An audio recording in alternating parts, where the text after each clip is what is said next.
आजको यहाँबाट सिन चाहिँ यति राम्रो। यहाँ सूर्यदेव के अरे हुर्किँदै मतलब भर्खर निस्किँदै गरेको देखिन्छ। यतिखेर कति 6:30 यहाँसम्म आउँदो रहेछ। मेरो घरबाट चाहिँ एकदम मजाले सूर्य निस्केको देखिन्छ। अनि यो आकाशको सिन कति राम्रो होला, यस्तो सिन त मैले कहिले पनि देखाएको थिएन। यहाँ यो आकाशको यो बादलहरू कसरी यस्तो भएको होला। भगवान्लाई धन्यवाद छ यति राम्रो सृष्टि होइन। सृष्टिको सञ्चालन सबैले गरौँ।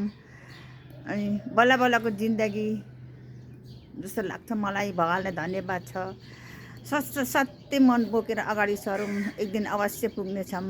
हामी मनलाई चाहिँ सत्य राखौँ, सबैमा माया जोडौँ। माया भन्ने कुरा जति गरे पनि सिद्धिँदैनन्। दया पनि गरौँ, दया पनि जति गर्दा पनि सिद्धिँदैनन्। अनि एक आपसमा माया जोडिराखौँ। आफूभन्दा सिनियर दुनियाँलाई माया गरौँ भन्नु म चाहन्छु। कति राम्रो सूर्यदेव, धन्यवाद छ। आशिक दिनुहोस् संसारको सबै मानिसहरूलाई भन्नु चाहन्छु। धन्यवाद छ भगवान् आजको दिनलाई। अब तिहार पनि सिद्धियो, दसैँ पनि सिद्धियो। सबैको सुख शान्ति होस्, झै झगडा नहोस्, दुःख दर्द हेर्नु नपरोस्। भगवान् आशिक दिनुहोस्। भगवान् तपाईँको हातमा छ सबै कुरा। ज्ञानको कमीले दुःख पाइरहेछ, ज्ञान दिनुहोस्।